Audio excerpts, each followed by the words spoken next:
सिक्किम के गंगटोक शहर की पहाड़ियों पर घने जंगल के बीच एक पुरानी हवेली है। टूटी हुई छत, उखड़ी हुई सीढ़ियां और हमेशा का कोहरा। दिन में यह हवेली खंडहर लगती है। पर्यटक दूर से तस्वीरें लेते हैं, लेकिन कोई अंदर नहीं जाता। स्थानीय लोग जाते भी नहीं, डर के मारे, क्योंकि शाम ढलते ही इस हवेली की खिड़कियों पर 3 परछाइयां आ जाती हैं। तीनों औरतों की, तीनों सफ़ेद कपड़ों में, तीनों एक जैसी। वे सिर्फ देखती हैं, खिड़की से बाहर सड़क की तरफ, जैसे किसी का इंतज़ार कर रही हों। ऐसे इंतज़ार में जो 100 साल से चल रहा है। तो आज जानते हैं 3 बहनों की इस हवेली की असली कहानी। एक ऐसी जगह जहां प्रेम और प्रतीक्षा ने मिलकर एक ऐसा रहस्य रच दिया जो आज तक नहीं सुलझा। यह हवेली करीब 120 साल पुरानी है। 1900 की शुरुआत में, जब सिक्किम एक राज्य था, यहाँ एक धनी व्यापारी रहता था। उसकी 3 खूबसूरत बेटियां थीं। तीनों बहनें बहुत सुंदर थीं। लोग दूर दूर से उन्हें देखने आते थे, लेकिन तीनों की नज़र एक ही युवक पर थी, एक स्थानीय सैनिक पर जो सेना में काम करता था। उस सैनिक का नाम था नवीन। वह बहुत साहसी था, बहादुर। तीनों बहनें उससे प्यार करने लगीं और उसने भी तीनों से वादा किया वह लौटेगा। पर एक दिन युद्ध छिड़ गया। उसे जाना पड़ा, बहुत दूर। तीनों बहनें उसे विदा करने खड़ी हुईं, उसी रास्ते पर जहां से आज भी परछाइयां दिखती हैं। उसने कहा, मैं जल्दी लौटूंगा तुम्हारे पास। तीनों के पास वह गया, कभी वापस नहीं लौटा। युद्ध में वह मारा गया। यह खबर हवेली तक पहुंची। तीनों बहनों ने यह खबर सुनी। वे टूट गईं। उन्होंने घर छोड़ने से मना कर दिया, खाना छोड़ दिया, बात करना छोड़ दिया। बस खिड़की के पास बैठी रहीं, इंतजार करती रहीं। हफ्ते बीत गए, महीने बीत गए, साल बीत गया। तीनों खिड़की से बाहर देखती रहीं, उसी रास्ते पर जहां से उनका प्रेमी गया था। वह कभी लौटा नहीं। 1 साल बाद एक सुबह उनके पिता ने उनके कमरे का दरवाज़ा खटखटाया।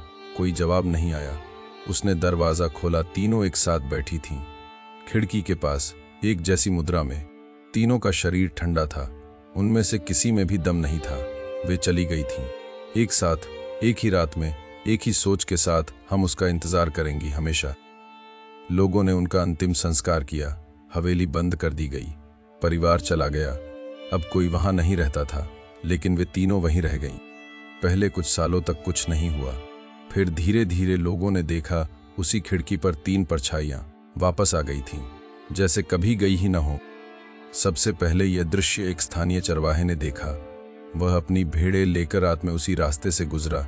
उसने ऊपर देखा, 3 परछाइयां। उसने सोचा कोई वापस आ गया है। अगले दिन उसने गांव वालों से पूछा, हवेली में कौन आया है? गांव वालों ने कहा, कोई नहीं आया, हवेली बंद है। उसने कहा, लेकिन मैंने देखा 3 औरतें। गांव वाले उसके साथ हवेली गए। दरवाज़ा बंद था, ताला लगा था। उन्होंने अंदर झांका, कोई नहीं था। उन्होंने चरवाहे पर विश्वास नहीं किया उस रात तक। उसी रात गांव के 3 और लोगों ने उन परछाइयों को देखा। अब 4 लोग, फिर 10, फिर पूरा गांव जान गया। 3 बहनों की आत्माएं लौट आई थीं। कुछ लोगों ने उन तीनों को करीब से देखने की कोशिश की। वे हवेली के अंदर घुसे, खिड़की के पास गए। जब वे पहुंचे, वहां कोई नहीं था, लेकिन खिड़की पर 3 जोड़ी पैरों के निशान थे, और उन निशानों पर चमेली के फूल बिखरे थे, ताज़ा, जैसे किसी ने अभी रखे हों।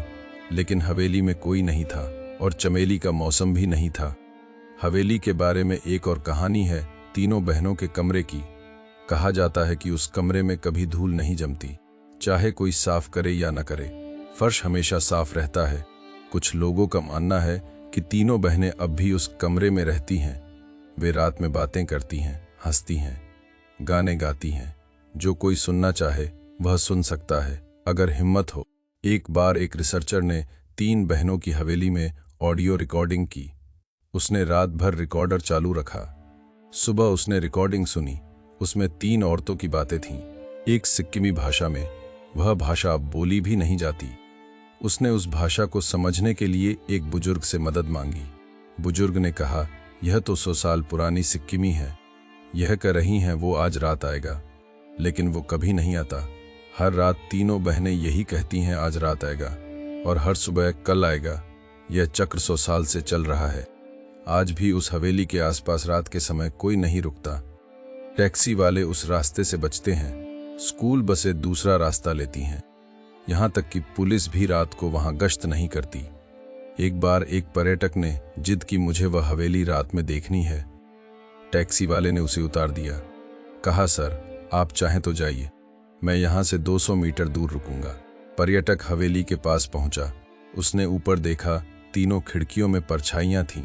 उसने फोन निकाला, फोटो लेना चाहता था। उसी पल उसका फोन बंद हो गया। बैटरी फुल थी। उसने अपना फोन रखा और पीछे मुड़ा। उसके पीछे कोई खड़ा था, एक औरत, सफेद। वह चिल्लाया, वह भागा। जब वह टैक्सी तक पहुंचा तो उसके कपड़े गीले थे, पसीने से नहीं पानी से। उसने टैक्सी वाले से पूछा, वह औरत कौन थी? टैक्सी वाले ने कहा, कोई नहीं थी सर, मैंने तो सिर्फ आपको देखा, आप अकेले दौड़ रहे थे। पर्यटक ने जब अपनी फोटो गैलरी चेक की तो उसके फोन में एक तस्वीर थी जो उसने नहीं ली थी। उस तस्वीर में वह खुद था और उसके पीछे 3 औरतें खड़ी थीं, सफेद कपड़ों में। हवेली के नीचे एक पुरानी चाय की दुकान है। वहां का चायवाला बताता है, मैं हर दिन शाम को उन खिड़कियों की तरफ देखता हूं। अगर एक रात वे परछाइयां दिखे तो मुझे नींद नहीं आती, क्योंकि इसका मतलब यह है कि वे चली गईं। और अगर वे चली गईं तो सच में वो लौट आया होगा। साल 2015 में एक फिल्म क्रू ने हवेली में शूटिंग की अनुमति मांगी।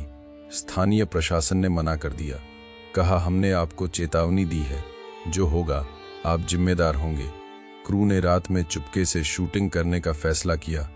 वे हवेली में घुसे, कैमरा सेट किया, रोशनी की। जैसे ही कैमरा चालू हुआ, उनकी सारी रोशनियां एक साथ बुझ गईं।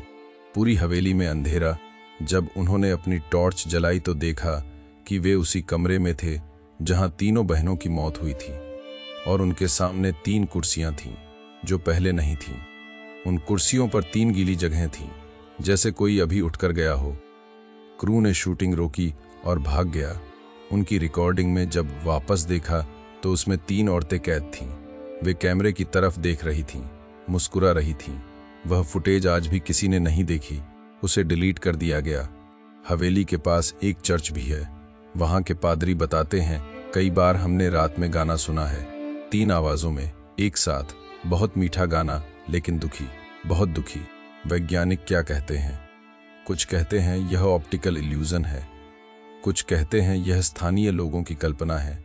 लेकिन 120 साल से यही कल्पना हर रात, हर मौसम में।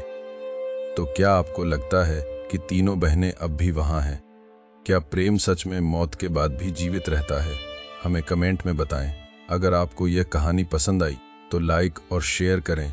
सब्सक्राइब करना मत भूलिएगा, क्योंकि अगली कहानी हम लेकर आ रहे हैं राजस्थान की एक ऐसे किले की जहां एक राजकुमारी और एक तांत्रिक के श्राप ने पूरा शहर उजाड़ दिया। तब तक के लिए याद रखना, प्यार करना है तो सही से करो, क्योंकि अधूरा प्यार ना जीने देता है, ना मरने देता है। शुभ रात्रि।